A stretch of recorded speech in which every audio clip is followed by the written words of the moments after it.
ニアが我が家に来てから57週間が経ちました。ニアが退院して初めての平日を迎え、ニアが退院した翌日だったので、さすがに心配になり、会社に無理を言って在宅勤務を許可してもらいました。そのおかげでニアも心細かったのか、最下級飼い主が一緒にいてくれることが分かると、ニアは嬉しそうに駆け寄ってきました。幸い在宅勤務中は基本的にニアは寝ることを優先していたようで、仕事の最中も気になる行動はしませんでした。ひょっとしたらニアは自分の足が折れていることをちゃんと理解していて、家族のために早く怪我を治そうとニアなりに努力していたのかもしれません。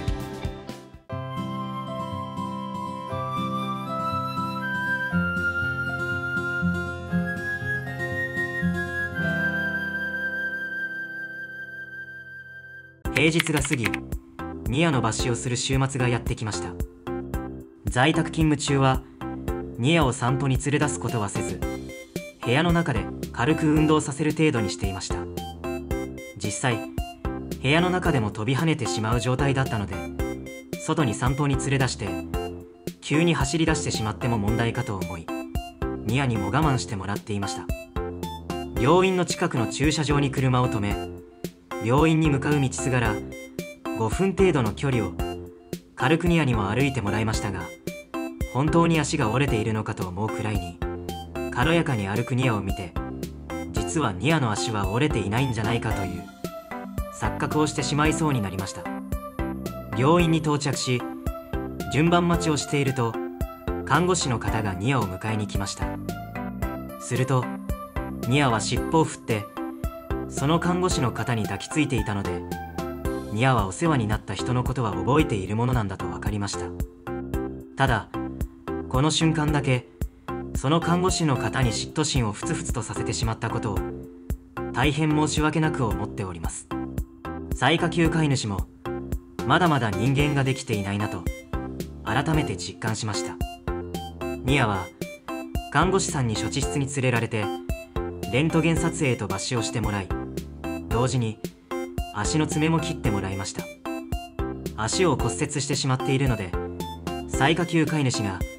下手に爪を切ってまた変な怪我をしてしまっても嫌だなと思ったので、この時ばかりは病院で爪切りをお願いしました。レントゲンの結果は良好で、特にプレートの変形やネジのズレなども発生しておらず、抜歯後の傷跡も問題なしということだったので、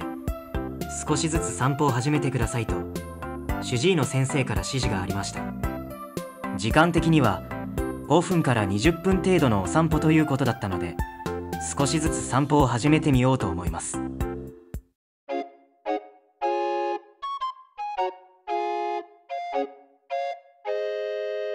さて、在宅勤務中にニアを安静にさせる一つの方法を発見しました。それは部屋を若干寒くすることです。ちょうど11月に入り、北風が吹くことがあったので、部屋の換気をするために窓を全開にして部屋の温度を下げると、ニアは毛布の中に入り、毛布の中から顔をひょっこりと出して毛布の中でおとなしくすることに気がつきました。ニアは寒いのが苦手なので、あったかいところでぬくぬくとする気持ちよさを知っているのだと思います。ただこの弊害は部屋全体が寒くなることで、最下級飼い主も手足が冷えてしまい、温かい飲み物を大量に飲んでトイレが近くなるという悪循環を引き起こしていました。でもニアと静かな空間で一緒に過ごせたことは、最下級飼い主としても優雅で仕事の効率が上がった時間でもありました。在宅勤務がもう少し定着すればいいのにとつくづくしみじみ思いました。引き続きこんな感じで動画を作っていきますので、ぜひチャンネル登録と高評価ボタンをクリックしていただき、アドバイスコメントをよろしくお願いいたします。